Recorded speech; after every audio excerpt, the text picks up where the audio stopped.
बिस्किटापेक्षा खुसखुशीत आणि भरपूर लेअर असणारी शंकरपाळी बोटानं चुरून दाखवते. अगदी बारीक भुगा होतो, जसा बिस्किटाचा होतो ना तसा. नमस्कार, डॅम्स किचनमध्ये मी दमयंती तुमच्या सगळ्यांचं मनापासून स्वागत करते. पहिल्यांदा एक छानशी टिप तुम्हाला सांगते. हा मैदा आपण घेतला आहे, मैदा अर्धा किलो आहे.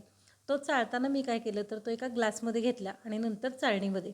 या ट्रिकमुळं काय होतं तर कट्टा अजिबात खराब होत नाही आणि आजूबाजूला आपलं पीठ सांडत नाही. आता दिवाळीमुळं आपल्याला भरपूर सारे पिठं जाळायचे आहेत, तर त्यासाठी ही टिप कशी वाटली ना ते लाईक करून सांगा. तर इथं मी अर्धा किलो मैदा घेतला आहे. एक कमेंट होती की अर्धा किलोच्या प्रमाणात सगळे दिवाळीचे पदार्थ दाखवा. त्यातलाच हा एक पदार्थ. तर अर्धा किलो मैद्याचे मी इथं 4 भाग करून घेतलेत. 4ही भाग आपल्याला वापरायचे आहेत. आता इथं मी काय केलं तर एक जाड बुडाचं पातेलं घेतलं. त्या पातेल्यामध्ये 1 वाटी म्हणजे आपली आमटीची वाटी जी असते ना ते प्रमाण अगदी परफेक्ट होतं.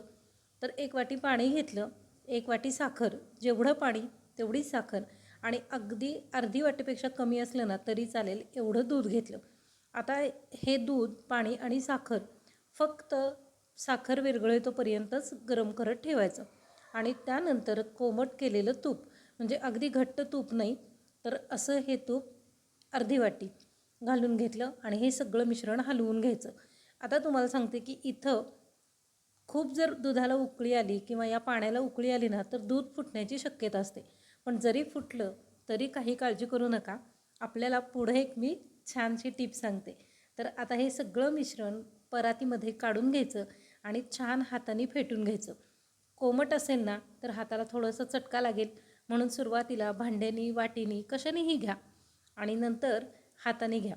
आणि जर का दूध फुटलं तर काय कराल? दूध फुटलं ना तर काही बिघडत नाही आहे. सरळ मिक्सरच्या भांड्यामध्ये हे पाणी घालायचं आणि 2 राऊंड फिरवून घ्यायचं आणि पुन्हा परातीमध्ये काढून घ्यायचं. हाताला अगदी मऊ लागतं आणि तुपाचा तेलकटपणा जाणवतो. असं हे मिश्रण तयार झालं की नाही की याच्यामध्ये आता आपण गरजेनुसार मैदा घालणार आहोत. आता मैदासुद्धा 4 भाग केले होते. त्यातले जेवढे भाग बसतील तेवढे थोडे थोडे करत जायचं. कारण काय होतं, जर पाणी कमी पडलं ना तर पुन्हा वाढवता येतं, पण जास्ती झालं तर पीठ वाढवायला लागतं आणि मग पीठ जास्ती झालं की पुढचा व्याप काय वाढतो ना हे तुम्हाला सगळ्यांना माहिती. मग एवढं होण्यापेक्षा या प्रमाणात जर आपल्याला करायचं आहे ना तर ही ट्रिक नक्की वापरा. आता थोडं थोडं करत सगळं पीठ घालून घट्टसर गोळा मळून घेतला. अगदी लाटता येणार नाही एवढा घट्ट पण नाही आणि अगदी हातानं ओढला तर ताणला जाईल एवढा सैल पण नाही. म्हणजे मध्यम असा गोळा हा मळून घ्यायचा आणि अगदी घड्याळी 2 मिनिटं जरी झाकून ठेवलात ना तरीही चालेल. आता एका बाजूला तेल तापत ठेवूयात आणि या पिठाचे मध्यम आकाराचे गोळे करून घेऊयात. म्हणजे आपल्या चपातीचे 2 ते 3 गोळे मावतील एवढे गोळे करून घ्यायचे. आता माझे यामध्ये 6 गोळे तयार झालेत. तुमचे किती होतात बघा. तुम्हाला जर जाड शंकरपाळी हवी असेल तर अजून मोठा गोळा घ्यायला हरकत नाही आणि पातळ हवी असेल ना तर एवढा साईज बरोबर आहे. आता पोळपाट घ्या आणि पोळपाटावरती हा गोळा लाटून घ्या. एखाद्या वेळी गोळा जर सरकला नाही ना तर थोडासा मैदा लावायला काही हरकत नाही, पण खूप लावू नका. कारण लावलेला सगळा मैदा तेलामध्ये उतरतो आणि तेल करपतं, म्हणून शक्य तेवढं टाळा. थोडासा लागला तर लावा. आता ही पारी आपण अशी लाटून घेतो आहे आणि मी तुम्हाला जी टिप सांगते ना त्यांनी तुमच्या शंकरपाळीला खूप सारे लेअर्स, म्हणजे अगदी खारीसारखे लेअर्स येतील. फक्त या पद्धतीने शंकरपाळीच्या उंड्या लाटल्यानंतरची घडी घाला. आता याच्यामध्ये थोडासाच, अगदी थोडासा मैदा लावा आणि पुन्हा ही बाजू फोल्ड करा. आता या टिप्स फक्त फॉलो करा, म्हणजे मग तुमची शंकरपाळी अगदी खुसखुशीत आणि भरपूर लेअरवाली होईल आणि टिकेल पण खूप दिवस. तर आता तुम्ही या गोळ्याचाच लेअर बघू शकताय. सेम हाच लेअर आपल्या शंकरपाळीला येतो. जेवढ्या घड्या आपण इथं घातल्यात तेवढ्या घड्या शंकरपाळीला पडतात. म्हणजे गार झाल्यानंतर जर आपण बोटाने चुरली ना तर अगदी बिस्किटाचा बारीक भुगा होतो ना एवढा बारीक या शंकरपाळीचा भुगा होतो. तर हे बघा, आता हे आपलं लाटून झालं आहे. मी खूप जाड नाही खूप पातळ नाही अशी ही पोळी लाटून घेतली आहे आणि काठामध्येच जाड राहते म्हणून काठामध्ये जरा जास्तीत जास्त लाटायचा प्रयत्न केला आहे. शंकरपाळी थोडीशी जाडच असते, त्यामुळं जरी जाड राहिलं तरी काही हरकत नाही. आता सुरीच्या साहाय्यानं आपण याचे चौकोनी किंवा तुम्हाला जसे हवेत ना तसे आकार तुम्ही कापून घ्या. पण मी चौकोनी कापून घेतलेत.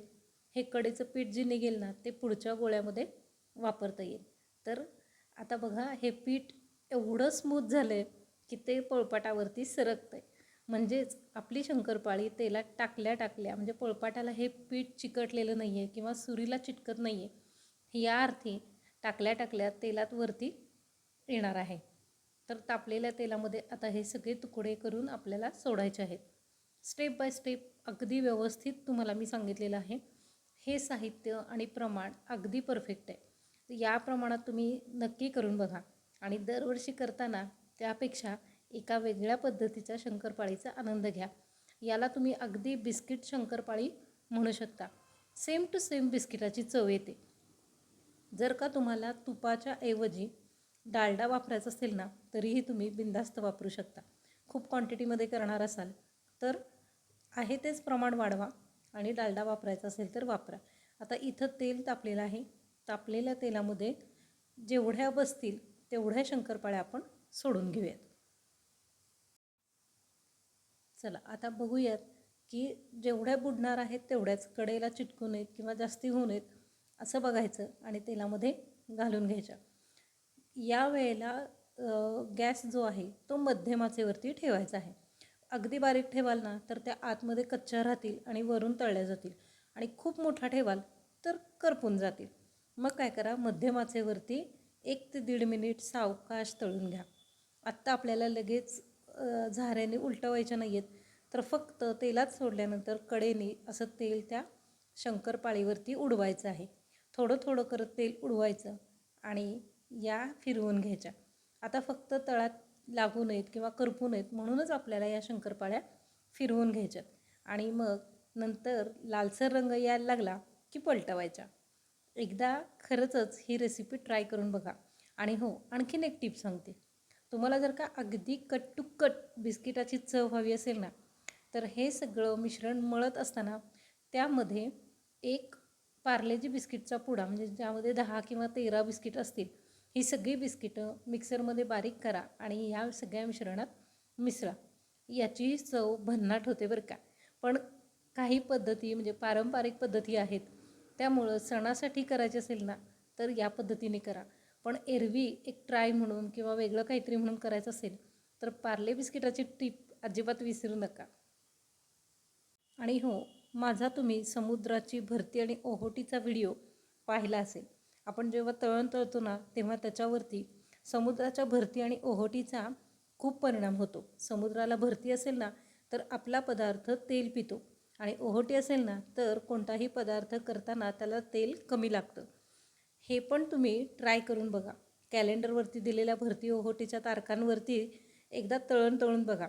चकलीसारखा भरपूर तेल लागणारा पदार्थ आहे ना तो तर नक्की तारीख बघून तळा आणि मला कमेंट करून सांगा. आणि हो, ही परंपरा आहे. माझी आजी किंवा आपल्या घरातले जुने लोक जे आहेत ना ते हे सगळं पाळत होते. आता आपल्याला वेळेअभावी करणं शक्य नाही, पण एखाद्या वेळी तरी एखादा पदार्थ तरी त्या वेळेवरती करून बघा. व्हिडिओ पूर्ण बघितल्याबद्दल मनापासून आभार. मी सांगितलेली टीप कशी वाटली हेही कमेंट करून सांगायला विसरू नका. आता या शंकरपाळ्या तुम्हाला कळलेल्या आहेत कशा करायच्यात. चला उचला, पटापट खायला घ्या बघू आणि दिवाळीच्या तयारीला लागा. दिवाळीचं साहित्य काय भरायचं किंवा तयारी काय करायची याचाही एक व्हिडिओ मी लवकरच पोस्ट करेन.